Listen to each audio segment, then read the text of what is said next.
Bom, estamos de volta, né? Depois do intervalinho aqui. Eu fiz um quadro conforme... Deixa eu fechar a porta porque está fazendo eco aqui. Mas eu fiz esse quadro que é para facilitar um pouco, que me pediram. Então eu fiz um esquema. Proteção básica, o CRAS é o responsável.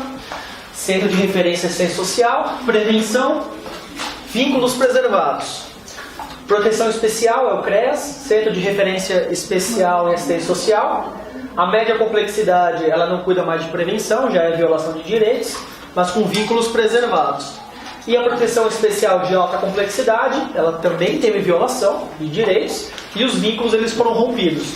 Você coloca a pessoa numa instituição total. Então ela foi para uma casa lá, ela foi para um acolhimento, ela foi para um local que ela dorme, come, faz tudo ali dentro e às vezes ela fica incomunicável, às vezes não, mas o mais importante é que praticamente todas as funções que ela faz dentro desse estabelecimento. Voltando a falar dos nossos conselhos, Conselho Nacional, Estadual e Municipal de Direitos da Criança e do Adolescente, como eu falei, esses conselhos eles são paritários, ou seja, a sua composição é feita tanto por pessoas da sociedade civil quanto por pessoas do próprio governo. A pessoa que faz parte desses conselhos é uma função tida como de interesse público relevante. É uma atividade não remunerada, então ninguém recebe por fazer parte do Conselho Municipal, Estadual de Criança e Adolescente. As obrigações dos conselhos vocês podem encontrar mais detalhadamente, eu não vou ficar repetindo, no artigo 260I do ECA. Fica lá nas disposições finais, ninguém dá muita bola, né? Uns artigos meio perdidos. Então, 260I vale a pena dar uma olhada. E também ali no fundo fala um pouco sobre os fundos. Né? E como é que funciona?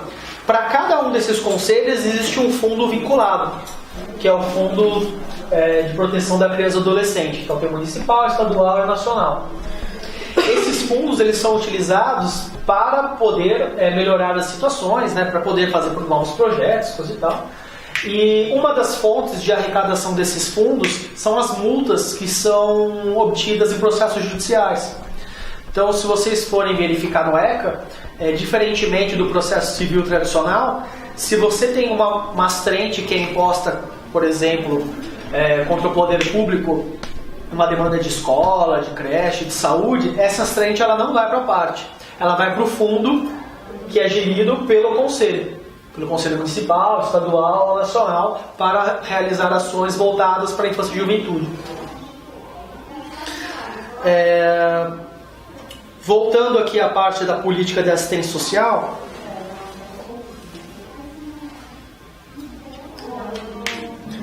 vale a pena só apontar para vocês, né, alguns textos também que constam do LOAS, que são diretrizes da política pública de assistência social, a descentralização político-administrativa, também acho que já está tranquilo aqui para a gente, né, a gente já esgotou esse tema. A participação da população por meio de organizações representativas na formulação das políticas e no controle das ações em todos os níveis. Então, essa daí é uma função dos conselhos de direitos. Então, você fiscaliza as atividades do poder público e dentro desses fóruns de debates, vocês podem elaborar projetos para que o governo possa melhorar as formas de atuação. Outra diretriz é a primazia da responsabilidade do Estado na condução da política de assistência social em cada governo. Ou seja, é o Estado em lato sensu, né, o poder público que tem que puxar para si a responsabilidade. E, por último, a centralidade na família para a concepção e implementação dos benefícios, serviços e programas e projetos. Essa diretriz aqui da centralidade na família, ela não consta do LOAS. Então, se vocês lerem só a letra fria da lei do LOAS, vocês não vão encontrar. A centralidade na família vocês encontram no PNAS, no Plano Nacional de Assistência Social. E é mais uma forma que vocês podem verificar da matricialidade da assistência social. Sempre focar na família como a célula mais importante para você poder fortalecer. A proteção social ela deve garantir as seguintes seguranças. Primeiro de tudo, a sobrevivência. Então você precisa daquele mínimo. Não se trata de uma compensação do valor do salário mínimo inadequado, mas uma garantia de que todos tenham uma condição financeira mínima para garantir sua sobrevivência. independentemente das implicações para o trabalho e para o desemprego. Independentemente da pessoa ela ser idosa ou ela ter alguma deficiência, ela tem jus a pelo menos um percentual para ela não ficar numa situação de miserabilidade. A segunda segurança é a segurança de acolhida. Então, crianças, idosos, pessoas com deficiência ou com restrição momentânea de saúde física ou mental e pessoas vítimas de violência doméstica, além de desastres e acidentes naturais. Eles têm o direito, eles têm a possibilidade de serem acolhidos, que é a proteção especial de alta complexidade nos casos em que não tem local para morar, não tem local para... Inclusive, a gente tem que lembrar que para as pessoas em situação de rua existem os centros de acolhida, centros de acolhida de população de rua. Normalmente são chamados de POP-Rua, CRES, POP-Rua, alguma coisa assim. Então, como o próprio nome já indica, é o CRES, e não deveria deixar de ser, porque se a pessoa está em situação de rua, presume-se que ela está com direitos violados, porque ninguém gostaria de viver em situação de rua, ou se gostaria, pelo menos alguma questão tem, mas não necessariamente alta complexidade. Você pode ter famílias que moram juntas e que poderia, talvez, uma situação de média complexidade bastar, ou você pode ter uma de alta complexidade, uma criança que está sozinha na rua, um idoso que foi abandonado e por assim por diante. E por último, a outra segurança que a proteção social deve garantir é do convívio, da convivência familiar, que é o que norteia sempre tudo que a gente está falando aqui. Outra forma que a população também tem de participar da questão relacionada à proteção, da oferta, dos direitos das crianças e dos adolescentes. Não, fica à vontade, por favor. A casa é de vocês. Outra forma que a população tem de participar tanto da oferta quanto da fiscalização dos direitos das crianças e adolescentes é pelo Conselho Tutelar. O Conselho Tutelar... Bom, antes de falar do Conselho Tutelar, deixa eu passar aqui que já está na lousa. Vocês conhecem o IBCCRIM? Vocês conhecem? O IBCCRIM é o Instituto Brasileiro de Ciências Criminais. Ele é o instituto principal em ciências criminais no Brasil, conhecido internacionalmente, e ele produz muito material interessante numa perspectiva crítica, tanto no direito penal, processo penal e criminologia. E eu estou participando, eu tenho trabalhado no IBCCRIM e a gente conseguiu já colocar bastante coisa sobre infância e juventude também, dentro do IBCCRIM. No último seminário teve um painel, tem alguns periódicos do IBCCRIM que são divulgados, como a revista Liberdades, o boletim. Na revista Liberdades a gente criou uma seção só de infância e juventude, e alguns desses materiais são gratuitos. A revista Liberdades é uma revista quadrimestral, que ela é gratuita, qualquer um pode acessar pela internet, e ela tem uma seção agora que é de infância, ela surgiu no começo do ano passado, e tem alguns artigos muito interessantes lá, alguns feitos por defensores. Então fica aí a recomendação também para vocês darem uma olhada. E, inclusive, na última edição da revista Liberdades, eu publiquei um artigo sobre infância e juventude, junto com outro defensor, um psicólogo e uma assistente social aqui da defensoria, sobre direito de convivência familiar e adoção. Então talvez seja bacana até para as próximas 2 aulas, para vocês já estudarem, já lerem antes e virem com perguntas se precisarem. Bom, voltando ao Conselho Tutelar. O Conselho Tutelar ele é um órgão permanente. O que significa isso? Significa que ele não pode ser dissolvido a qualquer momento. Ele não é temporário. Ele é algo que está previsto na lei e ele tem uma periodicidade, ele está lá para desempenhar determinado papel. Você não pode, ad nutum, chegar e acabar com o Conselho Tutelar. Ele é uma instituição que existe e ela é permanente. Ela é autônoma. Isso significa que ela não está subordinada a nenhum outro órgão. As suas decisões elas são autoexecutáveis. E elas não estão sujeitas à revisão por nenhum outro órgão. E é um órgão não jurisdicional, ou seja, não faz parte da cadeia do judiciário. É um órgão autônomo. Ah, mas e se o Conselho Tutelar fizer alguma besteira, fica por isso mesmo? Não, Como todos os atos da administração pública, você pode submeter sob o controle de legalidade perante o Poder Judiciário. Mas não existe uma instância de revisão. Então, uma decisão tomada pelo Conselho Tutelar só pode ser revista no Judiciário se ela for considerada ilegal, e aí o Judiciário compete fazer controle de legalidade. Cabe ao Conselho Tutelar zelar na sociedade pelo cumprimento dos direitos da criança e do adolescente definidos no ECA e também nas outras legislações que nós temos, tratados, Constituição. Em cada município tem que ter pelo menos um Conselho Tutelar. Em todo município, no mínimo um Conselho Tutelar. Mas podem ter mais conselhos tutelares também. E cada Conselho Tutelar tem 5 conselheiros. Não sei se alguém aí já teve oportunidade, né, de se aprofundar mais no assunto. Mas você tem pessoas que são, independentemente de partido, qualquer pessoa pode se voluntariar para ser conselheiro tutelar, desde que tenha uma reconhecida idoneidade moral. Aí fica meio na dúvida como é que seria feito isso. Ela precisa ter uma idade mínima de 21 anos e residir no município.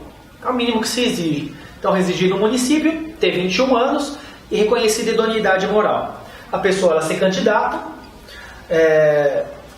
está à disposição do povo conhecer quem são os candidatos, ou pelo menos deveria ser dada uma publicidade. E as eleições para o Conselho Tutelar, elas não são obrigatórias, tanto que a maioria, eu imagino que não tenha nunca votado para Conselho Tutelar, mas qualquer um pode votar se quiser. O mandato do Conselheiro Tutelar é de 4 anos e é permitida uma recondução por reeleição. Então, se o conselheiro quiser, ele pode se reeleger. Inclusive, a gente teve a eleição para Conselho Tutelar agora, no final do ano passado, e a posse dos conselheiros tutelares, a eleição dos conselheiros tutelares é sempre no ano seguinte das eleições presidenciais. Então, nossas eleições presidenciais foram em 14, a gente teve as eleições para o Conselho em 15, e a posse é sempre no dia 10 de janeiro do ano seguinte. Então, nós tivemos posse do Conselho Tutelar agora no dia 10 de janeiro de 2016, com exceção aqui da capital, que teve a eleição anulada, né? E aí houve uma postergação aí, mas foi excepcional. E eles podem se reeleger uma vez. O processo de escolha dos conselheiros tutelares e também a regulamentação dos dias que eles vão trabalhar, os horários, é feito por lei municipal.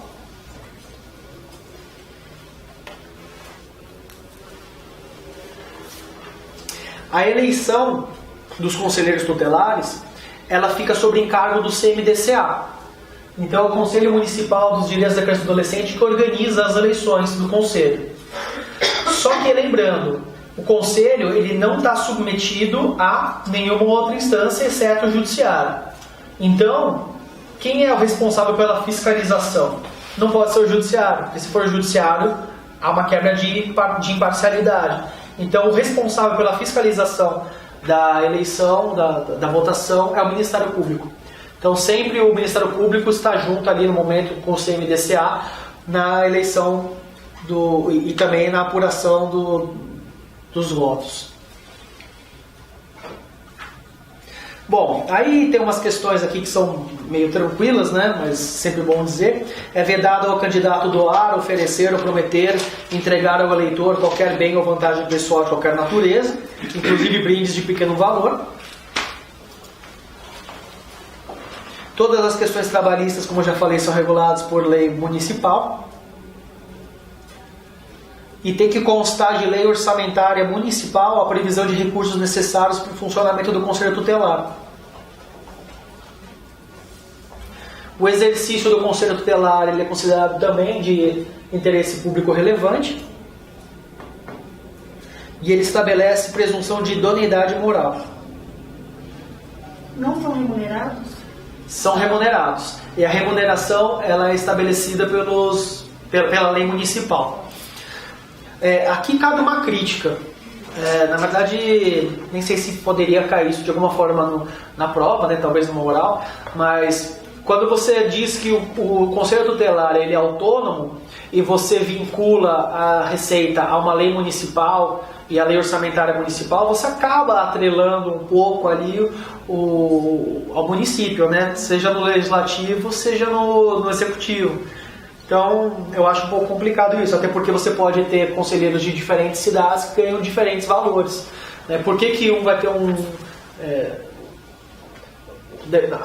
o salário mais baixo pode ser menos atrativo para pessoas com maiores qualificações e assim por diante. Não se exige nenhuma qualificação prévia para isso, o que a gente, pelo menos eu considero uma coisa muito ruim. Porque por mais que exista uma provinha qualificatória, pelo menos em Santo André eu sei que assim, tem uma provinha qualificatória, você tem que alcançar um mínimo para poder ser eleito. Mas assim, você não precisa ser psicólogo, assistente social, pedagogo, qualquer coisa relacionada à juventude. Então tem muitas pessoas que simplesmente por gozarem de uma grande popularidade acabam sendo eleitas. E lidar com criança e adolescente acaba sendo muito complicado. Então nós temos situações, pessoas relacionadas com a mídia, pessoas relacionadas com igrejas, né, que acabam se valendo dessa grande popularidade para acabar conseguindo ainda que seja de boa fé, sabe? Porque eu não acho que eu não acho que a pessoa vai querer entrar no lugar desse por motivos espúrios, ainda que possa ter das duas coisas. Mas, como eu falei, de boa fé o inferno está cheio. Então a gente precisa de pessoas especializadas para lidar com criança e adolescente. Professora, a falta de interesse da população eu acho que influencia muito mais do que... Porque assim, pelo menos aqui da cidade, da região onde eu moro, do conselho de lá, eles fazem apresentações das pessoas que são candidatas, existem um debate, só que assim, pouquíssimas pessoas se interessam. Então assim, nesses debates é que a gente poderia ver quem realmente, mesmo que não tenha estudo, mas que tenha um perfil para estar atuando. É verdade. Né? Então assim, a falta de interesse, que nem esse ano a gente teve conselheiros a favor da diminuição da maioridade penal. Isso não faz o menor sentido. O conselho trabalha com proteção à criança e adolescente. Não faz o menor sentido. E concorreu. Não, né? Infelizmente, até pela falta de formação desses profissionais, nós temos muitas pessoas. Você está dando um exemplo do conselheiro que é a favor da restrição da maioridade penal, mas nós temos vários conselheiros com alguns posicionamentos complicados, principalmente quando a gente diz respeito de política de saúde mental, né, sobre a questão de internação compulsória, drogadição, religião. Assim como boas intenções, nada contra a religião quando ela vem como um complemento, mas quando ela vem como substitutivo de políticas públicas, ela é muito perigosa, porque a sua religião é a sua religião, não é necessariamente a minha. Então a gente precisa sempre lidar com políticas públicas laicas. É aberto para cada um ter a sua crença, mas não em oposição ao outro. Então é complicado, é muito complicado. Aqui tem uma questão que não parece ser muito a realidade de São Paulo. Sinceramente, me parece que não é a realidade de muitos locais. Mas, inclusive, já foi até pergunta de questão de prova. O que acontece quando a cidade ainda não tem conselho tutelar? Então, enquanto não instalados conselhos tutelares, as atribuições a eles conferidas serão exercidas pelos juízes. O que dá para entender um pouco pela prática. Porque, principalmente pela medida mais drástica, que é do acolhimento institucional, o Conselho tem que notificar para o Ministério Público entra com a ação e o Judiciário autoriza o acolhimento. As outras medidas não precisam dessa autorização judicial. Mas se não tem o Conselho, seria o mesmo trâmite. Então, onde não tem Conselho, quem faz as tarefas do Conselho é o juiz. É uma pena, porque mais uma vez você tem quebra de imparcialidade nos momentos. Vocês vão ver que em muitos momentos, de infância e juventude, você vai ter ranços menoristas, você vai ter ranços tutelares, o juiz tomando um papel que não deveria ser seu. E aí o problema disso é o juiz querer sempre valer a sua opinião. São impedidos de servir no mesmo conselho os parentes e afins até terceiro grau, ou seja, tios, né? Tios e irmãos, bem como se esse grau de parentesco for em relação ao juiz ou promotor com atuação na Justiça da Infância e Juventude, em exercício na mesma comarca, foro regional ou distrital. E as atribuições do Conselho Tutelar são várias. A função do Conselho Tutelar é uma função muito importante, porque o povo que está ali fiscalizando o poder público e também as famílias e também a sociedade no exercício da proteção da criança e do adolescente. É uma função que, além de ser nobre por si só, ela aproxima a comunidade das situações do cotidiano. Então, uma pessoa que de repente se voluntaria, mas se candidata para ser conselheiro tutelar, quando ela assume esse munus, ela começa a conviver mais, começa a compreender mais, e ela sai e entra uma próxima, e há uma rotatividade, e haveria uma qualificação da população, do entendimento dos problemas da comunidade. Esse seria o ponto positivo das eleições. O ponto negativo é a falta de especialização. E dentre as atribuições do Conselho Tutelar está atender as crianças em situação de risco. Esse termo, situação de risco, costuma se utilizar tanto para as crianças que estão já em situação de direitos violados, quanto estão em situação de que podem vir a estar com os direitos violados. Então, crianças em situação de risco ou criança que cometer ato infracional. Porque quando a gente for ver isso mais para frente, a responsabilização estatutária do ECA, ela é só em relação aos adolescentes, de 12 a 18. Quem ficou para trás, criança, não pega medida socioeducativa, é só medida protetiva. Então, para criança e adolescente em situação de risco, ou para criança que cometeu ato infracional, o Conselho Tutelar está ali para aplicar as medidas protetivas. Além disso, cabe ao Conselho Tutelar atender e aconselhar os pais ou responsáveis, cabendo ao Conselho, se for o caso, aplicar as medidas contra os pais. Existem medidas específicas para os pais, que a gente vai ver isso mais para frente. Promover as execuções das suas próprias medidas, que é o que eu falei da autoexecutoriedade, né? O Conselho escolhe a medida que vai aplicar e ele mesmo que aplica aquela medida. Encaminhar ao Ministério Público notícia de fato que constitua infração administrativa ou penal contra os direitos da criança. Então, se eventualmente o Conselho Tutelar ficar sabendo de algum crime ou de alguma infração administrativa, que a gente vai ver depois também, tem que comunicar ao MP para entrar com ação de responsabilização administrativa ou com ação criminal que tenha decabido. A vaga em creche, que está no título da Defensoria, seria um exemplo? Não, a vaga em creche vem um pouquinho depois. A gente já chega lá. Encaminhar ao juiz caso de sua competência, poderia ser qualquer coisa, dentre elas a aplicação de medida protetiva de acolhimento institucional. Providenciar a medida estabelecida pelo juiz que não for acolhimento institucional ou familiar. Então, por exemplo, o juiz ele pode determinar, junto com uma medida socioeducativa, medidas protetivas. Na hora de responsabilização dos adolescentes, cabe ao juiz aplicar, se verificar a culpabilidade, ou uma medida socioeducativa, ou uma medida socioeducativa acumulada com uma protetiva, ou só uma protetiva, ou nenhuma. Então, se tiver uma protetiva, quem executa é o Conselho Tutelar. Expedir notificações, requisitar, isso aqui é interessante, requisitar certidões de nascimento e óbito da criança ou adolescente quando necessário. A palavra requisitar não é solicitar nem pedir, é requisitar. Requisitar tem essa força mandatória. Então, quando alguém requisita, ele não está pedindo um favor, ele está mandando. Então, cabe ao Conselho Tutelar requisitar as certidões de nascimento e de óbito das crianças e adolescentes quando necessário. Assessorar o Poder Executivo local na elaboração de proposta orçamentária para planos e programas de atendimento. Tudo isso está no ECA, tá? Representar em nome da pessoa e da família contra a violação de direitos previstos no artigo 220. E representar o MP para efeito das ações de perda, suspensão do poder familiar após esgotadas as possibilidades de manutenção da criança ou do adolescente na família natural. Você falou da creche. O Conselho Tutelar tem o poder de requisição de serviços públicos. O que significa que, se o Conselho Tutelar perceber que a criança ela está precisando de uma creche, de uma escola, ou de um tratamento, que não está conseguindo fazer isso pelo poder público normalmente, o Conselho Tutelar pode requisitar que a Secretaria de Educação, a Secretaria de Saúde, faça cumprir a lei e a Constituição. Infelizmente, não cumprem as requisições do Conselho Tutelar. E esse é o problema de você ter dispositivos que não têm sanções estipuladas em lei. Então, não adianta nada você dizer que o Conselho Tutelar pode requisitar se você não tem uma consequência direta disso. Uma medida que você poderia dizer é que você tem um crime de desacato. Talvez você poderia falar sobre isso. Nunca vi ninguém sendo responsabilizado por isso. Então, o Conselho Tutelar tenta primeiro. Depois que passou, sei lá, uns 3 meses que não conseguiu, aí eles mandam para a Defensoria.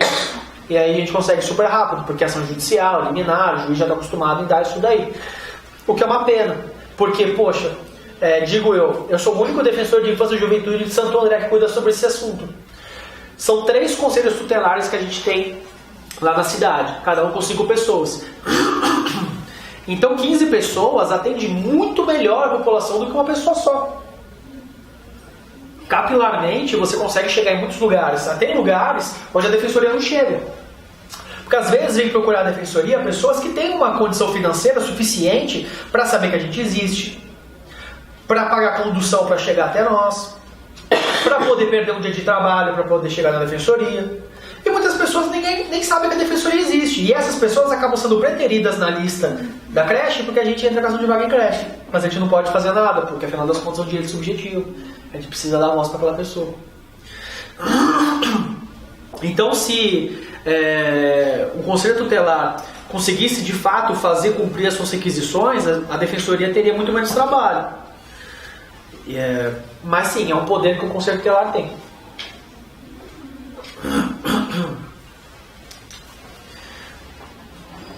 Eu não vou tratar esmiuçadamente agora, vou deixar mais tarde, mas se o Conselho Tutelar entender ali no seu trabalho que é caso de afastar a criança do poder familiar, esse é o único caso que o Conselho não pode executar e atuar imediatamente. Exatamente porque tem uma violação de direitos, né, a separação é uma coisa muito drástica, e isso tem que passar por processo contencioso, tem que passar pelo judiciário. Então essa é a única medida protetiva, o acolhimento, seja familiar ou seja institucional, que o Conselho Tutelar tem que oficiar para o Ministério Público entrar com uma ação, para o juiz determinar se tem que expedir mandado de busca, apreensão ou não. Em casos excepcionais de maus tratos ou violência, e aí a gente entende violência física ou abuso sexual, aí sim o Conselho pode fazer o acolhimento emergencial, mas aí tem que ter comunicação imediata para o Ministério Público e para o Judiciário para ver se é o caso de manter isso ou não. Eu costumo fazer uma comparação nesse momento entre Conselho Tutelar e polícia. Normalmente a polícia não pode entrar na casa de alguém sem o mandado. Pelo menos é isso que diz a lei, né? Não, ontem. É isso que diz a lei. Mas em casos excepcionais você pode fazer isso. Não só o Conselho Tutelar, qualquer um do povo. Né? Qualquer um do povo pode, no estágio de flagrância, atuar. Então, da mesma forma, o Conselho Tutelar não pode realizar afastamento da família. Mas em casos emergenciais, o Conselho Tutelar, como qualquer um do povo, pode pegar a criança, levar para o acolhimento, faz o acolhimento emergencial e aí comunica e aí vê se vai manter mesmo ou não. Mas aí a gente fala melhor sobre isso depois. Então, essa comunicação, ela só é obrigatória quando é institucional. Agora, quando é para tirar da mãe, para entregar para o pai, eu estou falando uma coisa que eu vejo na prática. Sim. Eles não notificam. Eles dão um termo de responsabilidade para a pessoa que está ficando com a criança e orientam, procure a justiça no primeiro dia útil. Sim. O termo de responsabilidade é uma das medidas protetivas que podem ser aplicadas. O termo de responsabilidade é tão somente olha, o Conselho está atuando. Não tem tanta força jurídica. Tá? É muito menos do que uma guarda. É mais um papel oficial para mostrar, eventualmente, se essa pessoa foi parada, que está tudo certo. Então vamos supor que existe um casal que se separou e a guarda jurídica, a guarda legal está com a mãe. Só que aconteceu alguma situação que o Conselho acha que tem que passar para o pai. O Conselho pode dar um termo de responsabilidade para o pai, para ficar com a criança, deixando a criança, falando, pai, primeiro dia útil, vai na defensoria ou contrata o advogado e resolve isso daí. Só que até ir na defensoria, nesse prazinho, vai que precisa fazer uma coisa na creche, ou alguma coisa no hospital, ou ele é parado pela polícia e tem que provar um documento que ele é responsável. O termo serve para isso. O termo é absolutamente precário. Ele é precário, ele serve só para dizer, olha, tá tendo um olhar aqui. E você também não precisa da notificação, por quê? Porque a notificação ela é só para esses casos de processo contencioso. É só para casos de afastamento. Quando você tem o rompimento do vínculo familiar, isso é de mais gravoso. Só para isso que você precisa do processo contencioso. Aí você precisa notificar o juiz para que, opa, vamos começar aqui, MP, vai lá, entra com a ação, se achar que tem que entrar, opa.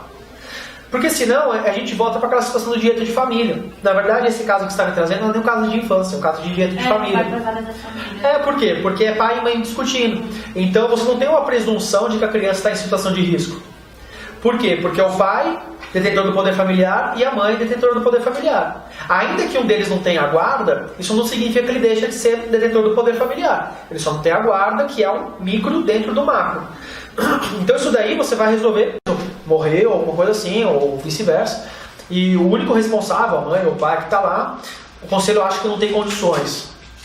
E tem uma vizinha que viveu a vida inteira ali com eles. Pode dar de repente um termo de responsabilidade para a vizinha e falar: vizinha, vai lá o mais rápido possível. Aí essa vizinha, bom, ela não é o detentor do poder familiar, então ela teria que entrar com alguma medida, entendo eu que na infância e juventude, na marca infância e juventude. Aí uma ação de guarda, uma ação de tutela, uma adoção, aí alguma coisa que ela achar que cabível. Porque é nisso que a gente vê muitas violações. Olha, normalmente o pessoal fala que o pior de tudo é o sistema penitenciário. Eu acho que o esgoto do sistema jurídico é a infância e juventude. Porque, além de tudo, você tem o segredo de justiça. As pessoas não sabem como funciona. E conselho tutelar, normalmente, tem a ver com a gente. Tem a ver com os pobres. Tem a ver com a clientela da Defensoria Pública. Eu acho que de todos os casos que eu vi na Defensoria Pública, que eu vi até agora de acolhimento, em 2 anos, quase 2 anos e meio, um caso não era caso de defensoria. Um caso só que a renda não permitia. Que era um caso que, se eu não me engano, acho que o pai batia. Eu não lembro o que era. Até porque eu não peguei o caso. Mas todos os outros, defensoria. Ainda que contratou advogado no meio do caminho, era perfil defensoria. Conselho tutelar, infelizmente, não entra. É a mesma coisa que a polícia. Conselho tutelar, polícia, não entra no condomínio fechado para pegar o rapaz que está fumando a maconha ou o pai que está batendo na criança. Vai na comunidade carente, vai na rua, vai na escola pública, não vai na escola particular, não vai no Bandeirantes. Mas crime todo mundo comete, né? Não é só a população pobre. Não. Todo mundo comete, mas a população do sistema carcerário é a população pobre, majoritariamente. Mesma coisa nos acolhimentos. Poxa, eu não sei quanto a vocês, mas eu, por exemplo, apanhei quando eu era criança. E eu conheço muitas pessoas da minha mesma classe social que apanharam quando eram crianças. A nossa classe social não era uma classe social baixa, era uma classe social média para cima, média alta, média alta. Nunca ninguém acionou o conselho tutelar, mas nossa população habitual está sempre ali na porta. Do jeito como eu falo, assim, parece um pouco que, nossa, você sempre o conselho tutelar vai lá, é ruim. Não, tem casos que realmente é importante, mas muitos casos a gente poderia evitar se a gente tivesse um olhar um pouco mais focado em reerguer a família, melhorar as condições daquela família, tirar ela da vulnerabilidade, né, o princípio da matricialidade, e aí com isso você tem condições para a criança se desenvolver. A competência do conselho tutelar se dá da mesma forma da competência do juízo. Ou seja, é pelo domicílio dos pais e na ausência dos pais ou responsáveis, né? E na ausência de pais ou responsáveis, no domicílio da criança. Então, em primeiro lugar, onde o pai está morando? É ali então que vai ser o judiciário, é ali que vai ser o conselho tutelar. Não tem nem pai nem mãe. Bom, então é o da criança.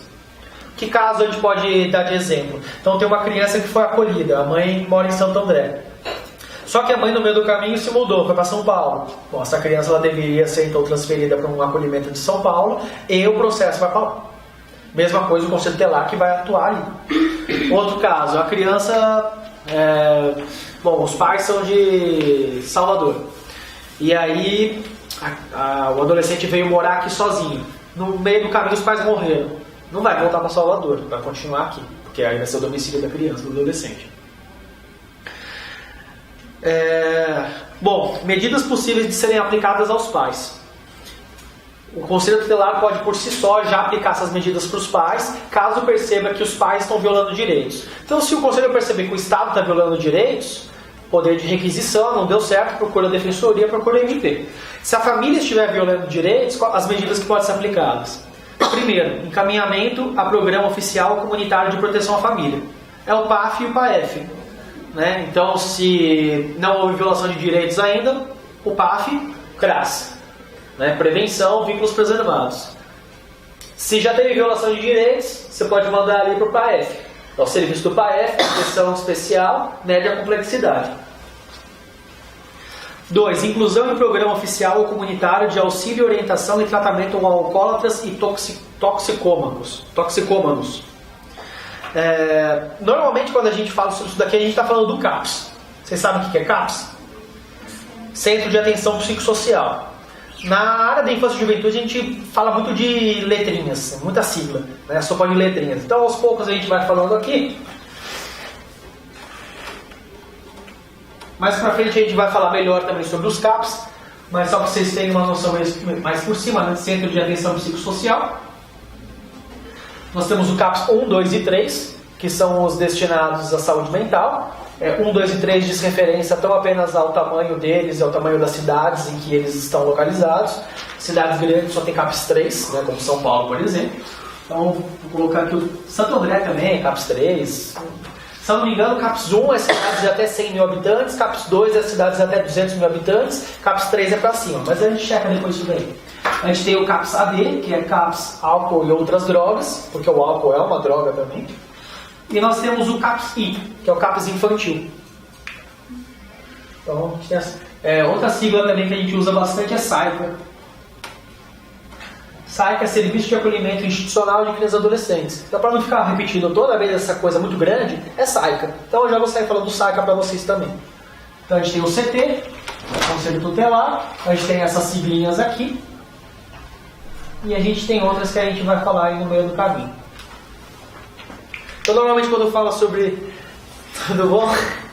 Quando a gente está falando sobre tratamento de drogadição, tratamento de alcoolismo, a gente, no mais das vezes, está falando sobre o CAPS, que é um tratamento ambulatorial. Que é um tratamento ambulatorial, que você não precisa colocar a pessoa numa instituição total, não precisa segregar ela da sociedade. Você consegue dar a atenção que ela precisa ainda dentro da sociedade. Você poderia dizer que isso daí está dentro da proteção especial, junto ao CREAS, na média complexidade. Você teve uma violação, né, talvez pelo excesso de álcool, excesso de outras drogas, mas os vínculos ainda estão preservados, não precisa afastar a pessoa.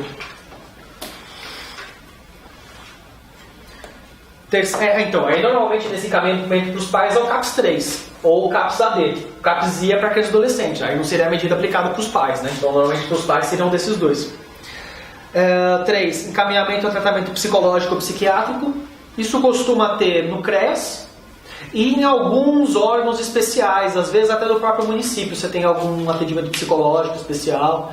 Bom, o CREAS é do município, né? No próprio CREAS você tem o atendimento psicológico, no CAPS AD você tem o atendimento psicológico e psiquiátrico, e algumas organizações da sociedade civil que às vezes estão juntos também tem essa possibilidade. Encaminhamento a cursos ou programas de orientação. Aí depende do que se trata, então, por exemplo, violência doméstica, né? Dependendo das organizações que você tem ali, você pode fazer com que a pessoa se submeta a mulher, né, a uma organização que a emancipe, o homem, às vezes, o violador, né, tem algumas organizações também que cuidam dessas pessoas. Obrigação de matricular o filho ou pupilo e acompanhar sua frequência e aproveitamento escolar. Obrigação de matricular, tranquilo. Obrigação de encaminhar a criança e adolescente a tratamento especializado. Aí estaria mais ligado à saúde. Advertência, perda da guarda, destituição da tutela, suspensão ou destituição do poder familiar. Essas últimas não podem ser dadas pelo Conselho Tutelar. Essas últimas têm que passar pelo Judiciário, porque implicam em rompimento de vínculos familiares.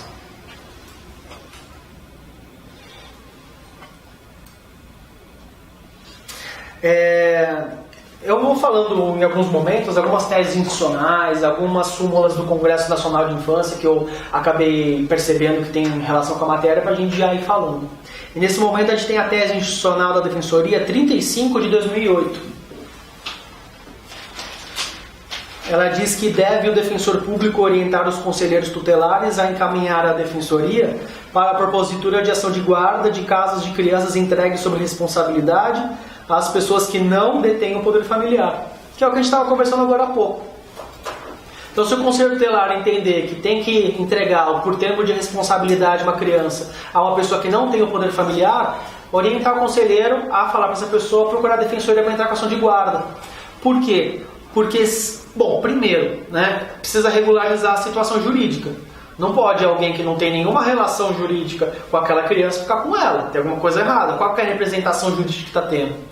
E segunda, que eventualmente, se a pessoa quiser fazer a adoção, uma das hipóteses que nós temos que a pessoa não precisa ser cadastrada no cadastro de adotantes é justamente a de ter um período de 3 anos de guarda de direito com a criança. Então isso já facilitaria depois para poder ter os trâmites da adoção.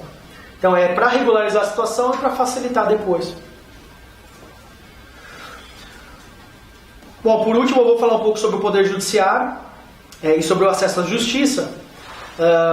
O ECA diz que é garantido à criança e adolescente o acesso à Defensoria Pública, ao MP e ao Poder Judiciário e a qualquer um dos seus órgãos. É direito da criança e do adolescente de se comunicar com o defensor, MP e o juiz. Por que isso é relevante?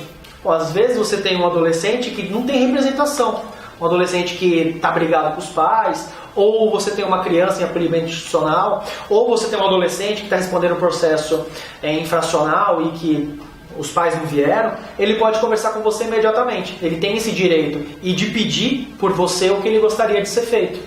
Então, apesar dele ser tido como incapaz ainda para a lei civil, como aqui o que a gente pretende é sempre zelar pelo melhor interesse da criança, e um dos princípios que a gente tem que analisar é sempre a de ouvir a criança ou adolescente, então ele tem o direito de conversar imediatamente com você, e aí o defensor pode avaliar se cabe uma atuação voltada aos interesses do adolescente ou voltada aos interesses do pai se houver conflito. É comum, né, de a gente ter casos em que o adolescente tem um interesse diverso dos seus pais, principalmente no infracional. Infelizmente, tem alguns casos que o pai está tão desgostoso com o filho que cometeu um ato infracional, que está sendo acusado de ter cometido um ato infracional, que ele fala: olha, eu quero que ele fique preso. Porque se o pai contrata um advogado, né, porque ele está querendo que tire o filho dele de lá, não contratou advogado nenhum. Não quero, eu quero que ele fique ali. Então, pois é, mas o meu trabalho aqui é para defender o adolescente, não é para defender o senhor nesse momento. Então, por isso, a gente não tem que fazer a atuação nesse sentido, a gente faz a atuação diretamente para o adolescente. A assistência judiciária gratuita será prestada aos que dela necessitarem, através de defensor público ou advogado nomeado. Tranquilo. As ações judiciais da competência da infância e juventude são isentas de custas e emolumentos, ressalvada a hipótese de investigância de má-fé. Isso é interessante.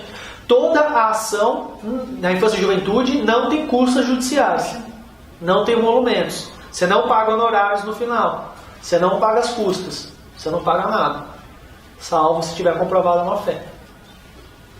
Não tem que pagar remessa, porte, preparo, blá blá blá.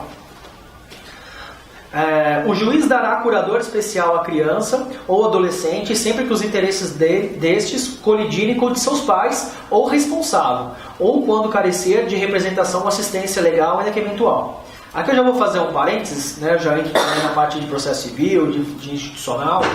Está errado. A defensoria bate muito nessa tecla. O juiz dará curador especial. O juiz não dá nada.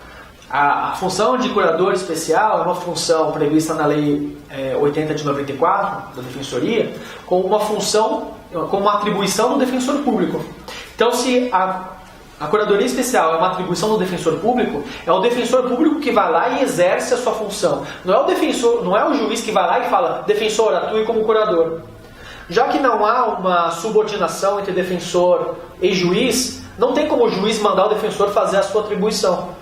Então, todas essas espécies de um juiz dará curador especial, a gente sempre tem. A defensoria pública atuará como curador especial.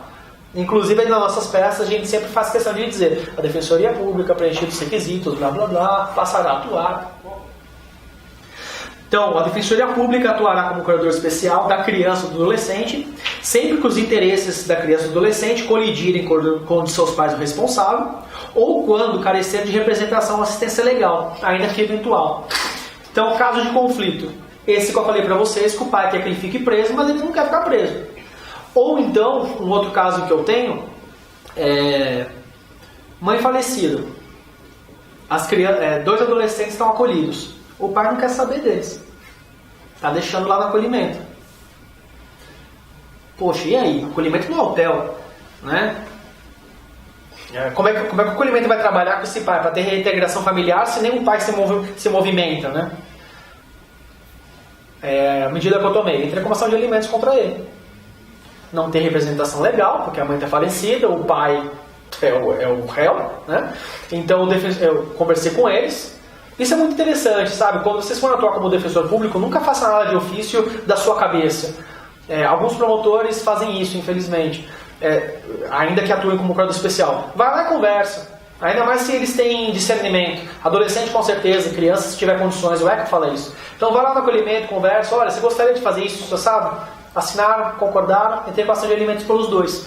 Defensoria, todo procurador especial, opa, ganhamos lá. Deve estar pingando dinheirinho.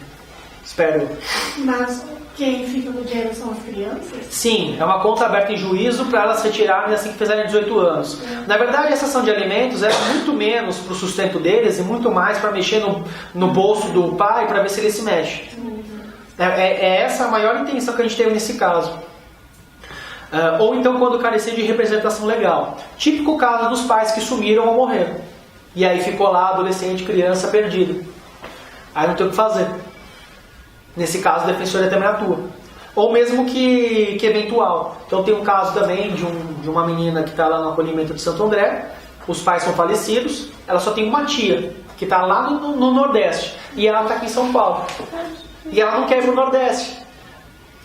Poxa, então se ela não quer ir para o Nordeste, ela está manifestando o interesse dela. Ela não quer ficar com aquela pessoa que está ali. Então a defensoria atua por ela, ainda que ela tenha alguém que poderia fazer a representação dela. Enfim. E nesse caso, tu pediu o que para ela? É um caso meio morto, vai ficar até os 18 anos lá. Não pode ir para adoção? Ela não quer. Quantos anos ela tem? 15. Fica muito difícil alguém querer. Além de ser difícil, ela não quer.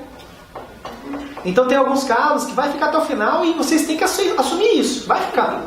Tem idade para ela poder, tipo, optar, não quer. Ou não tem coragem. A adoção, ela tem que sempre perguntar para a criança e para o adolescente. Para o adolescente é obrigatório, para a criança se ela tiver discernimento. Mas assim, pensa comigo em termos práticos. Por que você vai colocar uma criança que seja 6 anos? Por que você vai colocar uma criança numa família substituta se ela está dizendo com todas as letras que ela não quer ficar com essa família? Sabe o que vai acontecer? Ela vai fugir de casa.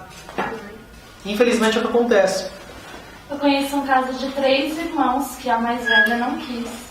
A família adotou os 3 juntos, a mais velha não quis. Quando chegou na casa ela deixou de comer, ela não queria mais comer e aí eles tiveram que devolver.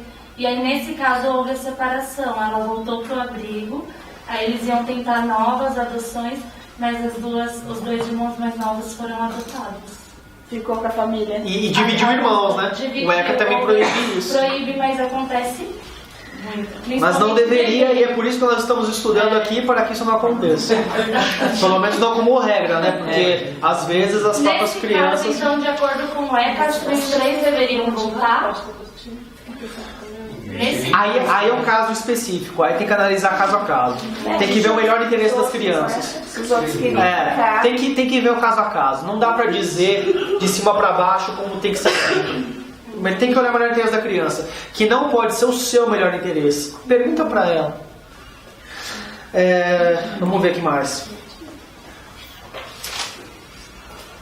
É vedada a divulgação de atos judiciais, policiais e administrativos que digam respeito a crianças e adolescentes a que se atribua a autoria de ato infracional. Qualquer notícia a respeito do fato não poderá identificar a criança ou adolescente, vedando-se fotografia, referência a nome, apelido, filiação, parentesco, residência e inclusive iniciais e sobrenome. Ou seja, o que vocês veem aí, né?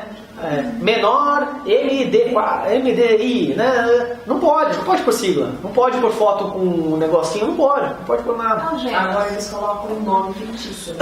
Aí tudo bem, aí pode. Você não pode por sigla, não pode por rosto, nem pode por lado, não pode nada.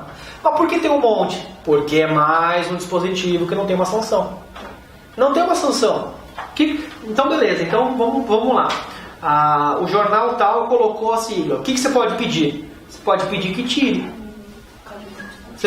Uma demanda civil, mas você não tem nada administrativo para fazer. Diferentemente das medidas administrativas. Recentemente eu tive 2 casos lá em Santo André, em que guardas civis metropolitanos fizeram a apreensão de adolescentes, né? São 2 casos, foi a mesma turma.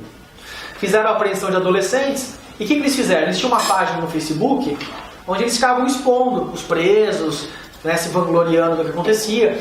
E aí tiraram fotos. Tiraram fotos do adolescente, coisa e tal, arma na cabeça, não sei o que, dizendo o que aconteceu. E existe uma responsabilidade administrativa para aquela pessoa que tiver sob seus cuidados não poder divulgar. Então, como naquele momento o guarda que fez a apreensão estava com o adolescente sob seus cuidados, ele era responsável, não podia permitir que tivesse a imagem do adolescente. A imagem de parte nenhuma. Não pode, nada que identifique. Que a gente vê passando Polícia 24 não pode, horas, que só embaçam o rosto. Não pode. Aí eu conversei com a promotora nesse caso, ela concordou comigo, a gente entrou junto com uma ação de responsabilização administrativa contra os guardas. A gente entrou com 2 ações, cada uma contra 2 guardas. E agora eles estão aí, tendo que contratar advogado e se defender. E o uso de algemas? Menor não. 2 pontos a menos, já são 4. Menor é desse tamanho, tem o menor e tem o maior. O uso de algema com aquelas adolescentes que bateram na linha. Uso de algema, se pode ou não. Bom, nós temos a súmula vinculante, que eu não me lembro se é a 10 ou se é a 11, acho que é a 11, que proíbe que você coloque algemas em adultos, salvo em situações X, Y, Z, né? Sob pena de anular o ato, responsabilização, pá. Nós não temos nenhum dispositivo que fale para adolescentes. Mas se essa súmula vinculante servir para adultos, com mais razão ainda tem que servir para adolescentes. Com mais razão ainda. Até porque, lembra na aula passada que a gente viu que tem o direito ao respeito do adolescente? Pô, não tem o direito ao respeito do adulto, a gente não tem no nosso ordenamento isso, mas tem o adolescente. Então, se o adulto não pode ir naquelas circunstâncias, para o adolescente você tem que bolar alguma coisa que seja melhor do que aquilo. O sistema de garantia, depois a gente vai ver isso melhor no infracional, mas o sistema de garantias de direitos da criança e do adolescente tem que sempre ser algo melhor do que dos adultos. Tem que ser sempre ser um objeto de inveja, e não o contrário. Mas a gente viu ao contrário, infelizmente. Porque veiculou ontem aquelas adolescentes que bateram na amiga, enterrar ela. Normal, infelizmente. Algemadas. Infelizmente é normal. Chega a ter dias que eu estou no plantão judicial, eu vejo o adolescente preso, eu viro pro juiz e falo, doutor, tá com algema. Ah, e aí? Não, tem que tirar. Não posso. A escolta, a polícia que colocou. Mas o senhor é juiz. Não, mas a polícia acha que tem que deixar. Nossa Senhora. A realidade do defensor muitas vezes é uma realidade sofrida. A gente quer fazer o mundo ficar do jeito que a lei... Não precisa ser mais do que a lei já fala, tá? Se for o que a lei já está falando, tá muito bom. Mas, infelizmente, não. E a expedição de cópia ou certidão de ato somente será deferida pelo juiz competente se demonstrado interesse justificado e finalidade. Cópias de processos, tudo sigiloso, ninguém pode ter acesso. A única forma de você conseguir ter acesso a isso é se fizer um requerimento por juiz competente, que é o juiz da infância. Então, quando que isso acontece? Processo criminal, em que quem cometeu, né, o acusado é um adulto junto com um adolescente. E aí, normalmente, como o processo do adolescente é bem mais rápido, o que o juiz criminal faz? Manda um ofício para o juiz da infância para pegar o interrogatório do adolescente, para ver o que ele falou, para usar no processo do adulto. Isso acontece. O que acontece também? Alistamento militar. Pedido perguntando se o fulano teve passagem na vara de defesa de juventude. Tem juiz que acha que ok, tem que fornecer. Tem juiz que fala, eu não vou fornecer porque esse não é um motivo razoável. Você não pode discriminar as pessoas. O que ficou para trás e já era, porque aqui seria de justiça. A juíza com que eu trabalho faz assim. Mas eu sei que tem juiz que faz que não. Porque isso aqui fala assim, não, mas proteção à pátria, isso é muito importante. Mas assim, o cara pode ter cometido um erro ali atrás e nunca mais fazer de novo. O cara pode nunca ter cometido um erro atrás e fazer vários depois. Ou ele pode ter cometido erros atrás e não ter sido pego. Ou seja, é muito aleatório. No final das contas, o que manda realmente é a seletividade do sistema penal. Esse debate, ele aconteceu não faz muito tempo, por causa daquele na época ele era adolescente que participou da morte do Ídio Galdino? Isso. É que aí não era sobre exército, né? Aí era um concurso público da polícia. Que eles estavam usando para falar sobre idoneidade. Assim, por mais que a gente fique com raiva do rapaz que teve uma boa família e matou o queimado índio, o nosso direito ele não tem penas perpétuas. e, poxa, o negócio ficou 15 anos para trás, você vai continuar falando que ele não tem condições de ser policial? O direito penal ele não tem que ressocializar? A gente tem que tomar cuidado quando a gente quer diminuir o direito de um. É verdade, você tem razão. Porque Olha, a matéria de hoje eu terminei, eu vou só falar mais algumas coisas e tal, e depois eu vou passar umas questões pra gente ver, tá? Então, tem a súmula do Congresso Nacional dos Defensores Públicos da Infância e Juventude, que fala que o defensor público deverá exercer o munus de curador especial na defesa dos interesses individuais e coletivos de crianças e adolescentes, mormente nas hipóteses previstas no parágrafo único do artigo 142, letra F, e parágrafo único do artigo 148 do ECA, atuando como representante processual do infante nos autos do processo em trâmite, bem como na qualidade de legitimado extraordinário para deflagrar qualquer ação que assegure os interesses desses sujeitos de direito, garantindo pleno acesso à justiça e igualdade na relação processual. Blá, blá, blá, à parte, significa que a qualquer momento que você verificar que há a possibilidade de você efetivar direitos da criança e adolescente, você deve atuar como curador especial ou, caso que você tiver como fazer isso, representante processual. Tem uma outra súmula que eu acho que ela perdeu um pouco o interesse, e isso vale mais para São Paulo. Por quê? A súmula diz o seguinte: o indeferimento de diligência tendente à localização do réu, postulada por curador especial em ação de destituição do poder familiar, gera nulidade processual absoluta. Como é que funciona isso? Então você vai ter uma ação de destituição do poder familiar, mandou citar o réu, o pai ou a mãe. Só que está sumida essa pessoa. Muitas vezes a Defensoria Pública faz curadoria de ausentes desse pai ou dessa mãe. E aí você, como curador de ausentes, começa a falar que não teve citação aqui, citação ali, coisa e tal.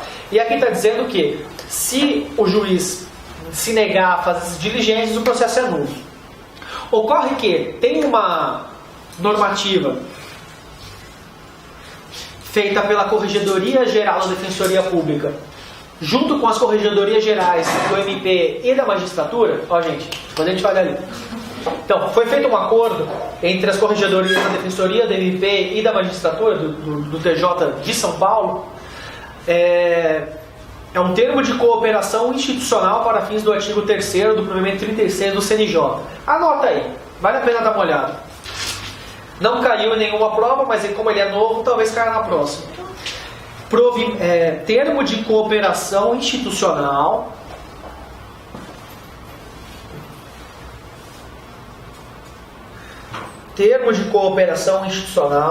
para fins do artigo 3º do provimento 36 do CNJ, relativo às ações de adoção e destituição do poder familiar. Ele é carinhosamente chamado de CG 117714. CG 1177/14.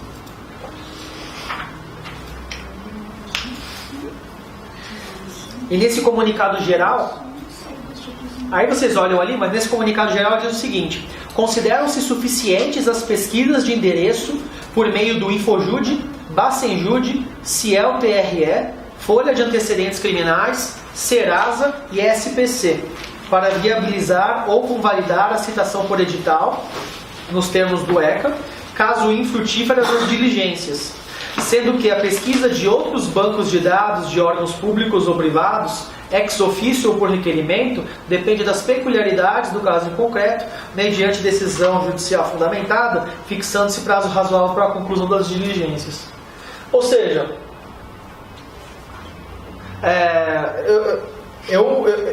é interessante vocês saberem desse termo, porque é um termo produzido pela Corregedoria Geral da Defensoria Pública junto com o TJMP. E, de certa forma, vincula a nossa atuação. Só que vocês conseguem ver que isso limita um pouco a nossa atuação como curador especial na defesa dos interesses do pai, da mãe, da criança e do adolescente? Porque antes era comum, quando você estava tentando procurar o pai, você já tinha alguns lugares onde você sabia mais ou menos onde podia achar. Então, sei lá, você mora num local ali que você sabe que tem uma Casas Bahia que todo mundo abre um crediário ali. Então, né? Então, aparece o caso de de curadoria, espécie-se para Casas Bahia, espécie-se para o Detran, espécie-se para sei lá onde. Então você tinha já um conjunto de lugares onde mandava e via se encontrar a pessoa. Só que por outro lado, tinha lugares onde ficava pedindo, assim, indefinidamente, infinitamente, diligências. Então, para que não se postergue muito o processo, se limitou assim. Infojude, Bacijude, Ciel, TRE, antecedentes criminais, Serasa. O resto, só se tiver uma motivação muito fundamentada. Você acaba limitando a forma, o meio de alcance e de encontrar essas pessoas. Por um lado é bom, porque você diminui o processo e ele fica mais rápido. Por outro lado também é bom, porque em lugares onde você não fazia pesquisa nenhuma, pelo menos agora é obrigado a fazer essas. Por outro lado é ruim, porque você limita. Então assim, eu não sei até quando a corregedoria poderia fazer isso, porque é uma limitação de direitos da criança e adolescente. Eu acho que a gente não poderia fazer limitação. Mas tem seus bônus também. Vamos lá. Enunciado da Comissão Especial da Criança e Adolescente do Conselho Nacional dos Defensores Públicos, o CONDEG. O enunciado 2 diz: é imperativo a atuação do curador especial em prol de crianças e adolescentes institucionalizadas. Tem uma criança institucionalizada, tem que ter defensor público atuando como curador especial. O STJ é totalmente contrário a isso. O STJ fala que se o MP já está atuando pela criança, o defensor não tem que atuar também. Depois a gente fala sobre isso melhor. Enunciado 3. A proibição de acolhimento familiar e institucional por prazo superior a 2 anos, prevista no artigo 19.2 do ECA, tem aplicabilidade... Mas aqui não faz sentido. Isso aqui é mais interessante. Tese Institucional da Defensoria Pública, número 7 de 2008. A atuação do defensor público como curador especial autoriza o arbitramento de verba honorária a ser adiantada pelo autor em favor do Fundep, uma vez que está inserida no conceito de despesas processuais e não se confunde com assistência judiciária. Então, se diz respeito a honorários, sinceramente na defensoria a gente tem muitos problemas para cobrar honorários, porque com o excesso de trabalho que a gente tem, o honorários acaba ficando meio de segundo plano. Então não é tão relevante assim. Mas saibam que existe uma tese institucional da defensoria dizendo que, como curador especial, a gente deveria fazer jus aos honorários de curador especial. Tem a tese institucional 27 de 2008, que diz que o indeferimento de diligência de localização, papapá, gera nulidade, mas que eu acho que ficou já meio pra lá, por conta desse termo aí, junto com o MP e com o Judiciário. É isso, gente. Então eu trouxe aqui um pouquinho para vocês sobre direitos sociais, complementando o que já tinha ficado para trás, um pouco sobre política de atendimento, conselho tutelar, conselho de direitos, acesso à justiça. Eu acho que deu para exaurir aí o tema. Eu trouxe algumas questões para a gente poder ver como que elas têm caído, para ver que o que eu estou falando aqui tem realmente repercussão aí no concurso de vocês. Essa é uma questão que não diz respeito à nossa aula, ela diz respeito à aula da Fernanda, que é a parte histórica, né? Então, o que vocês acham aí? Analisando-se os paradigmas legislativos em matéria de infância e juventude, pode-se afirmar que antes da edição do Código de Melo Matos, em 1927, vigorava o modelo... Eu quero vozes. Acho que é C. Eu acho que C. Ó, eu ouvi A, B e C já. Penal indiferenciado. Ó, de fato aqui é o C, tá? É o penal indiferenciado. Lembrando que nós temos 3 etapas. Nós temos tudo que veio para antes, até o Código de Melo Matos, era indiferenciado. Você tratava a criança como se fosse um mero adulto, ou como se não fosse nada. Então, ou era punido como adulto, ou era uma irresponsabilidade absoluta. Até 27 era irresponsabilidade, era penal indiferenciado. De 27 a 90, menorista, é situação irregular. E de 90 para frente, é a proteção integral. Vocês poderiam ter até acertado essa questão se vocês não soubessem... Bom, se não soubessem, vocês não conseguiriam. Mas assim, com um pouco de jogo de cintura, vocês conseguiriam saber. Porque cultura higienista é própria da situação irregular. Né? A A e a B se confundem. A A e a B são iguais. Então não poderia ser nenhuma das duas, porque senão uma estaria inviabilizando a outra.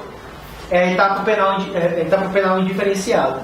Agora vamos entrar na nossa matéria. Aqui. Dá para ler? Dá, sim.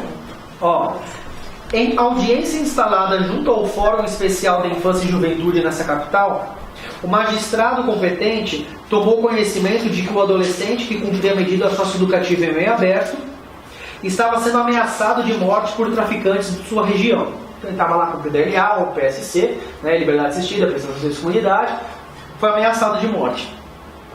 Além de acionar o Programa de Proteção da Secretaria de Justiça e da Defesa da Cidadania do Estado, esse é um programa que a Secretaria de Justiça tem de proteção de criança e adolescente, é o PPCAM.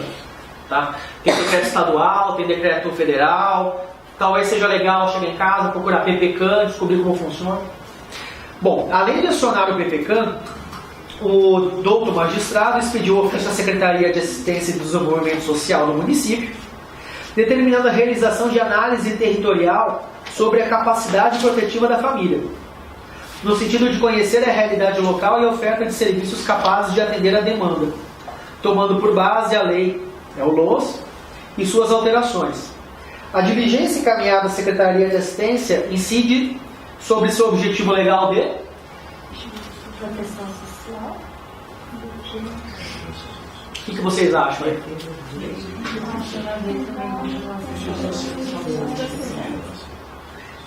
Estou ouvindo vigilância assistencial, é isso aí? Bom, legal, vocês erraram a primeira, que não foi a aula que eu dei, vocês acertaram da aula que eu dei, então estão no bom caminho. É isso mesmo, vigilância assistencial. Essa questão, quando caiu, ela caiu no sexto concurso. Ela deu um pouco de bagunça, um pouco de divergência, porque o pessoal falou também do amparo a crianças e adolescentes. E sim, de fato, tem relação também ao amparo de crianças e adolescentes. Mas, especificamente, o objetivo de ir lá no território, verificar, ir na casa, sair do seu escritório e ir no loco para ver qual que é a situação, isso se amolda perfeitamente na vigilância socioassistencial. Então não daria para você chutar o outro se você tem um específico. Então é isso mesmo, vocês acertaram. Proteção social e defesa de direitos e reabilitação de pessoas não tem nada a ver com isso. A habilitação e reabilitação a gente nem viu isso daí.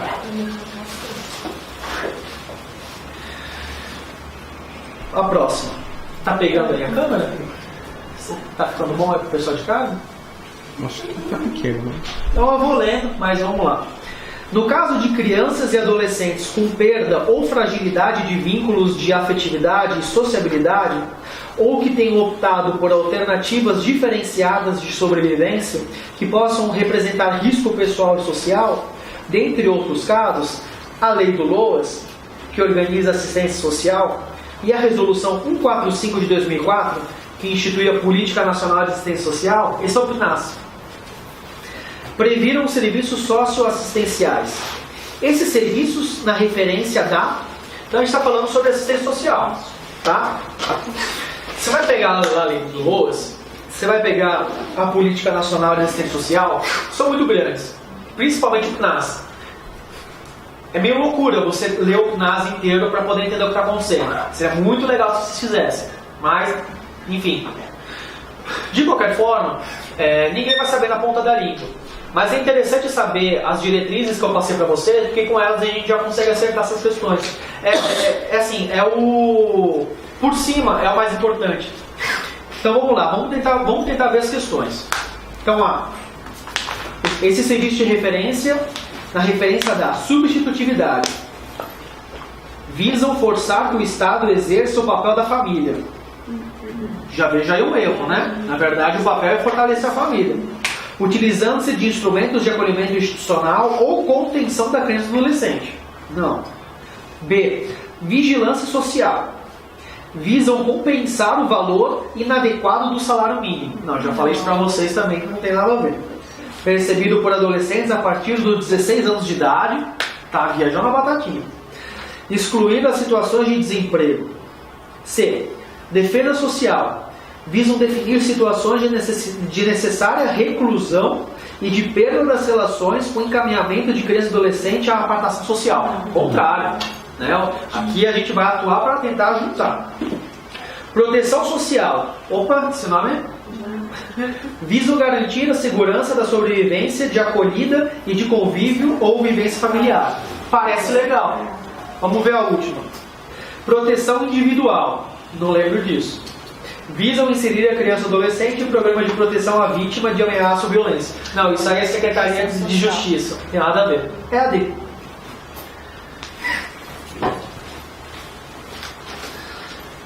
Dentre as diretrizes da política de atendimento expressamente indicadas no ECA, nos termos do artigo 88, temos a... Bom, eu não lembro do artigo 88. A gente vai ter que ler do que se trata. Integração operacional de órgãos, ou integração, Judiciário, MP, Defensoria, Segurança Pública, Conselho Tutelar e Assistência Social para efeito a agilização do atendimento inicial a adolescente que se atribua a autoria de ato infracional. O que vocês acham dessa? Tá sobrando coisa? Sobrando ali na assistência social. Foi o que eu lembrei. Tá sobrando mesmo, mas não é assistência social, é o Conselho Tutelar. Vocês precisam lembrar. Realmente é articulado, e aí tem tanto o civil quanto o infracional. Né? Então a proteção e o infracional. Quem é o infracional? Bom, tem a tríade. Então tem a Defensoria, tem o Judiciário e tem o MP. Além disso, ainda tem a delegacia, que foi quem botou ele no começo desse jogo, e tem quem vai ficar com ele no final, que é a assistência social. Não é a PSCLA que vai ficar lá no final? Então é a assistência social. O Conselho Tutelar está fora disso. Se você ficar decorando a letra da lei, puta, nunca que você vai lembrar disso. É muita coisa. Mas quando você consegue compreender, fica mais fácil. Então, mas está errado. B. Criação de conselhos tutelares em âmbito municipal, estadual e federal. E aí? Só municipal. Então, os conselhos de direitos são em todas as esferas. Conselho tutelar, só no município. Isso está errado. Criação de programas federais de acolhimento institucional que observem rigorosa separação por faixa etária. Aqui tem dois erros. O primeiro, porque os acolhimentos institucionais são municipais, né? CREAS é municipal. E o segundo, rigorosa separação faixa etária. A gente vai ver depois que, na verdade, os acolhimentos institucionais, eles têm que estar o mais próximo possível da realidade de uma casa. Então, qual é a realidade de uma casa? Você tem o bebezinho, você tem o mais grandinho, você tem o adolescente, você tem aquele que faz uso de drogas, você tem aquele que não faz, você tem o com deficiência física, você tem o deficiência... A casa é isso. A vida é isso. A viver em sociedade é viver com a diferença. Você não pode criar uma casa só para deficientes, ou uma casa para meninos problemas, ou uma casa para bebês. Tem que criar tudo junto. Está errado também. D. Manutenção de fundos nacional, estadual e municipal vinculados aos respectivos conselhos de direito. E aí?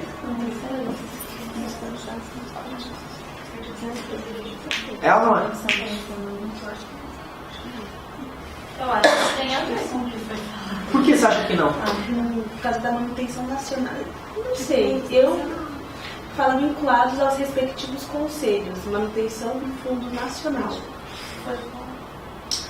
Tá aqui, ó. Essa tá certa. Tá. Quando a gente falou sobre os conselhos de direito, então nós temos o Conselho Nacional, Estadual e Municipal. E a cada conselho é vinculado um fundo respectivo. E esse fundo é utilizado para que esse conselho possa fazer as atribuições relacionadas à defesa dos direitos. Então, elaboração de palestras, de curso de aperfeiçoamento e por aí vai. Então, todo o Conselho de Direitos tem um respectivo fundo, que é alimentado, uma das fontes de alimentação são as multas, são as astrentes que são aplicadas. As astrentes e as multas por infração administrativa. Então, por exemplo, esse processo de responsabilização administrativa dos GCMs que eu entrei, a pena é multa, vai para esse fundo. Tá? Então lembra, tem um fundo. É uma coisa besta, caiu na prova. Esse fundo, ele é fiscalizado por alguém ou não? Ele é fiscalizado pelo MP. Aliás, o MP fiscaliza tudo, né? O fiscal da lei. Mas o CMDCA ele tem esse fundo que ele administra. E por último, municipalização das políticas sociais básicas e das políticas e programas de assistência social. Esse daí poderia dar um pouco de dúvida, porque assim, de fato, você prioriza, tanto na ciência social quanto nas políticas sociais básicas, você prioriza mesmo o atendimento municipal.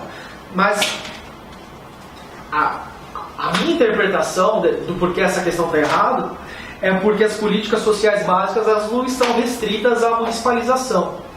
É a minha interpretação. E também não é o ECA que fala sobre isso. Porque a questão em cima fala que é no Estatuto da Criança e do Adolescente. Perfeito. Talvez você tenha matado melhor do que eu. Não é o ECA, é só Perfeito. as portarias. Você pode ter matado essa também melhor do que eu. Essa parte de assistência social talvez não fale direito assim no ECA. Porque ainda que seja do jeito que está na E, não é o artigo 81. Então, por exemplo, essa daria uma dúvida se seria AD ou AE. Mas sabendo que os conselhos têm os fundos, você sabe que a AD está certo.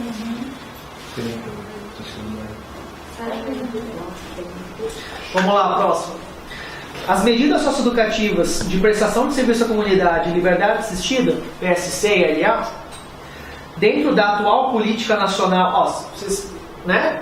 É uma medida, vai ser infracional. Dentro da atual política nacional de assistência social, estão associadas no ou articuladas com o centro de referência. Voltamos à política de atendimento. Vamos lá, PSC e LA. Qual o centro de referência? É o Centro de Referência Especializado de Assistência Social, como serviço de proteção social especial, de média complexidade. E aí, é essa ou não é? Eu acho que é. Quem acha que é? Eu. Quem acha que não é? Posso ler o restante? Hã? Posso ler o restante? Vamos ler o restante. Centro de Referência de Assistência Social, CRAS, como serviço de proteção social de alta complexidade. Esse está muito errado. A começar porque CRAS é proteção social básica. Não tem nada a ver com social de alta complexidade. C. Centro de Referência de Atenção Social, CRAS, como serviço de proteção social básica. Esse está certo, né? Dizendo que o CRAS é social básica, mas não é o CRAS que cuida desse assunto. Por quê? Porque nós estamos falando de violação de direitos. O adolescente está com seus direitos violados. Uma LA, uma PSC, ele está com a liberdade restrita. Já não é mais prevenção. Então, se não é prevenção, não pode ser o CRAS. D. Centro de Referência Especializado de Assistência Social, como serviço de proteção básica. E a última, Centro de Referência de Assistência Social, CRAS, como serviço de proteção social de baixa complexidade. Também não, né? E aí? Né? Certinho. É o CREAS, Serviço de Proteção Especial de média complexidade. Porque não é alta complexidade, porque os vínculos estão rompidos, a medida é meio aberta e eles não estão institucionalizados. Show? Vamos lá. Arthur, adolescente, são 10 ao todo, essa é a sexta. Se tiver... Que hora você terminar? 10h40? E aí? Tá. Arthur, adolescente homossexual, é expulso de casa pelos pais em virtude de sua orientação sexual. Imediatamente, Arthur procura ajuda na Defensoria Pública. Considerando os serviços e benefícios socioassistenciais, qual das possibilidades abaixo se enquadra como alternativa de requisição do Defensor Público para a proteção de Arthur? Então, no A, nós temos o CAPS-AD. O CAPS-AD é o Centro de Atendimento Psicossocial de Álcool e Outras Drogas. Depois nós temos o B, que é o benefício da prestação continuada. É um dinheirinho por mês. O C, Serviço de Proteção e Atendimento Especializados a Famílias e Indivíduos. É o PAF, do CRES. Depois nós temos Serviço de Proteção em Situação de Calamidades Públicas e Emergências. E por último, o Serviço de Acolhimento em República. Vamos tirar os que são ridicularmente errados? Então já não é nem D, nem B.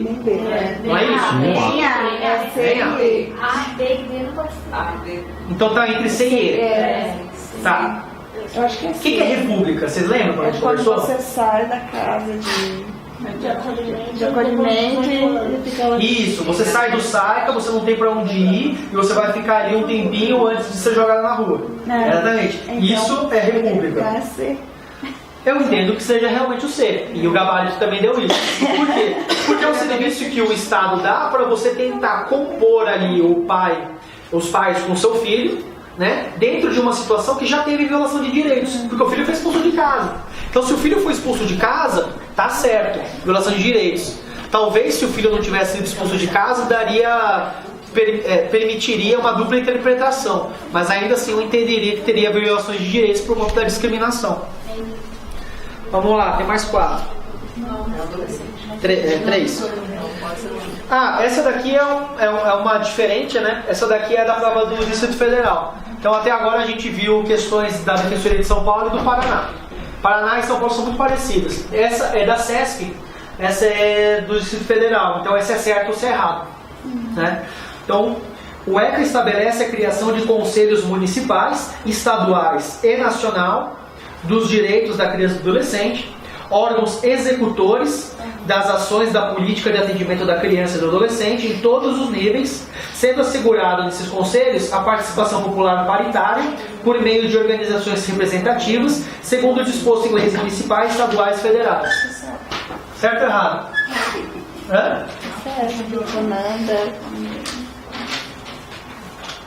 Essa é errada. Essa é errada porque tá quase tudo certo. Só que o CONANDA não é um órgão executor. O CONANDA é um órgão de diretrizes, de coordenação e de normas gerais. Essa é a pegadinha. Todo o resto tá certo. Mas o CONANDA, ele dá normas gerais. O Poder Executivo deve gerir os fundos nacional, estaduais e municipais vinculados aos respectivos conselhos de direitos da criança e do adolescente e alocar seus recursos nas diversas áreas da política de atendimento, de maneira que tais conselhos, instituídos em âmbito nacional, regional ou local, possam acompanhar e fiscalizar as prioridades do atendimento estabelecidas. Eu acho que está errado de acordo com a aula. Por quê? Porque não é o Poder Executivo que vai gerir o fundo, é o próprio Conselho. Parece que ela foi boa. É isso aí, é isso mesmo. O Poder Executivo não tem ingerência no CMDCA. O CMDCA é um órgão paritário da população com o governo. É paritário. Então, o Executivo não tem que ter ingerência nisso aqui. É o CMDCA por ele mesmo. É isso mesmo. E por final, as entidades governamentais e não governamentais devem inscrever seus programas de atendimento a crianças e adolescentes, especificando os regimes de atendimento no Conselho Municipal dos Direitos da Criança e do Adolescente. Não havendo na localidade conselho já devidamente instalado, os registros e inscrições e alterações deverão ser efetuados perante o MP da comarca que pertence à entidade. Certo ou errado?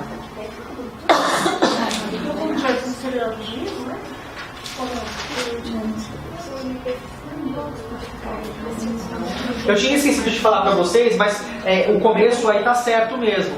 Realmente as organizações governamentais ou não governamentais têm que sim fazer a sua inscrição perante o CMDCA. Isso tá certo, mas não é no MP, é no Judiciário. Exatamente. Tá errada também, 3 erradas. Agora vamos mudar um pouquinho, vamos para o conselho tutelar. Ou seja, vocês viram que cai questão pra caramba sobre política de atendimento. E eu acho que o mais bacana que a gente teve nessa aula é tentar explicar. Lê depois vocês vão em casa. Mas como é difícil entender isso daqui só lendo a lei seca.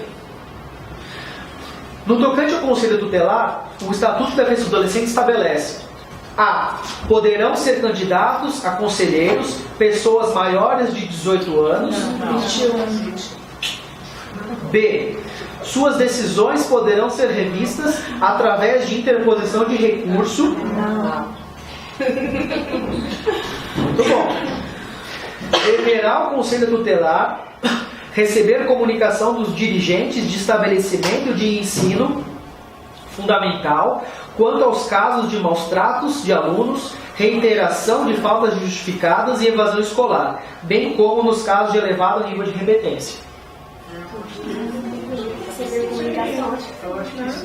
Sim, né? Que eles têm obrigação. Vamos pular? Vamos deixar isso daí É assim que você tem que fazer prova. Né? Risca as ridículas e faz sentido, passa para a próxima.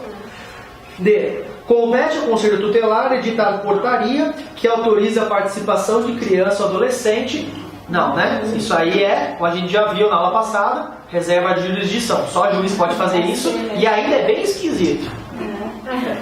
E.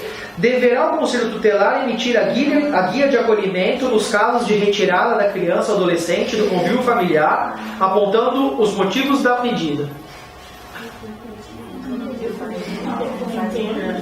E aí? Essa está errada também. Primeiro porque o Conselho não faz acolhimento. Quem faz é o juiz. Mas se precisar fazer emergencialmente, aí isso aí é coisa do acolhimento junto com o judiciário. O Conselho Tutelar já cumpriu sua medida de levar. A C está certinha, é isso mesmo. Eu não trouxe essa informação para vocês no meio da aula, mas é isso mesmo. Os estabelecimentos de ensino e de saúde, e agora, conforme acho que a lei da Palmada também trouxe isso, ou a lei da primeira infância, diversos órgãos que lidam com a infância e juventude têm que levar essas informações de maus tratos para o Conselho. E aí o Conselho se vira para descobrir o que tem que fazer. É isso mesmo. Age fora de suas atribuições legais o Conselho Tutelar que Então a gente tem que ver o que está errado. O que está certo, a gente risca. Aplica ao adolescente medida específica de proteção e abrigo em entidade.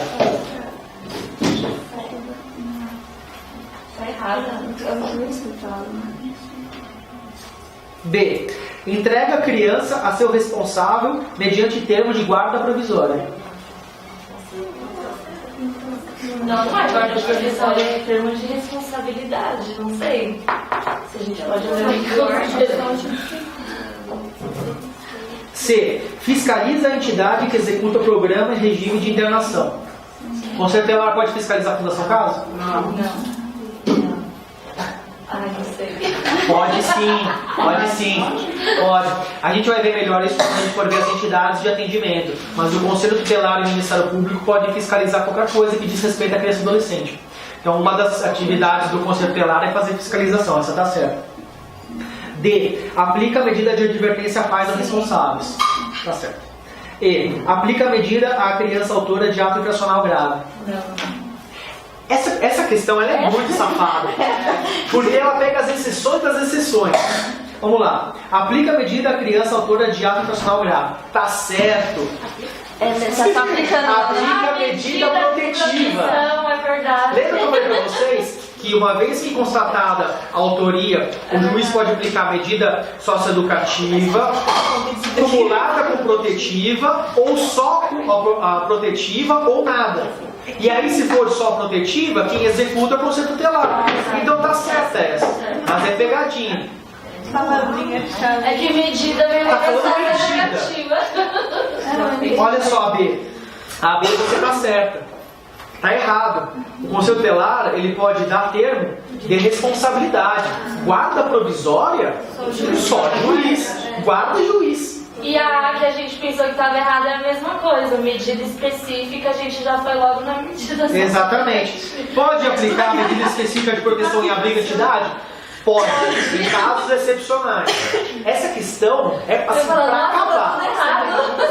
Essa é para acabar. Mas tá vendo? Medida. Medida é medida, não é medida socioeducativa e nem medida. Vocês não podem supor. Questão de teste, não pode supor.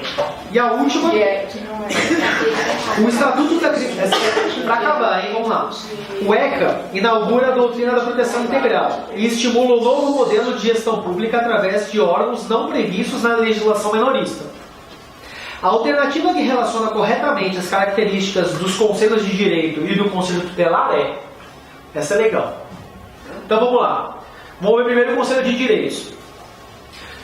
Possui atribuição de assessorar o Poder Executivo local na elaboração de proposta orçamentária para planos e programas de atendimento dos direitos da criança e do adolescente?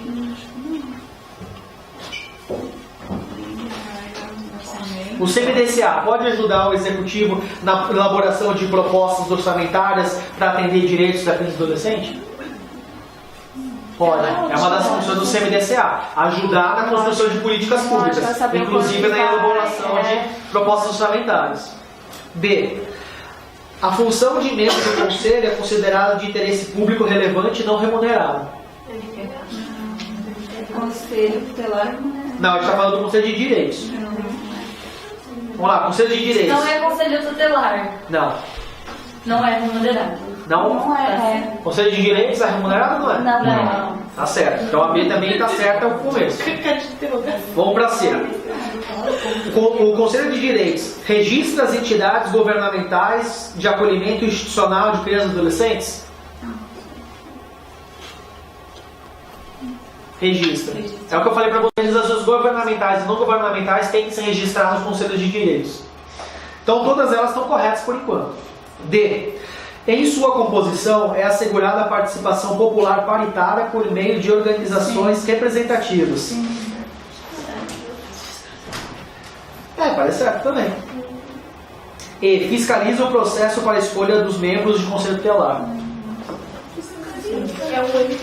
É o MP. Essa é a única que está errada aqui que eu achei, pelo menos no CMDCA. Então vamos ver o CT. Deve ter um monte de errado de conselho tutelar.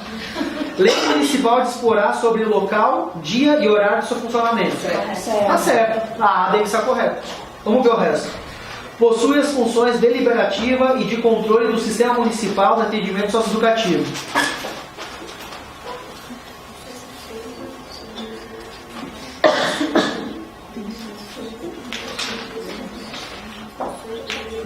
Não, isso não é função do Conselho Tutelar. C. Realiza a gestão do Fundo Municipal dos Direitos da Criança e Adolescente. Não, isso é do CMDCA, é do CONDECO, né? E D. Fiscaliza as entidades de atendimento de crianças e adolescentes. Tá certo também. O que parece, né? Ou seja, a A e a D parecem corretas. O gabarito deu a A como correta. Por que a D é errada?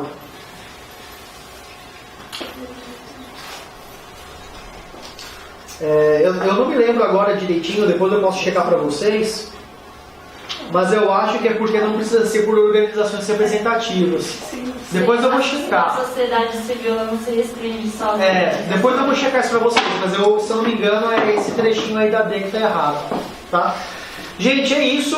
A gente conseguiu passar bastante matéria nesse período. É uma matéria extremamente truncada, que é muito difícil de você aprender sozinho, só com o material, só com a lei. Então eu achei que foi interessante a forma como a gente deu.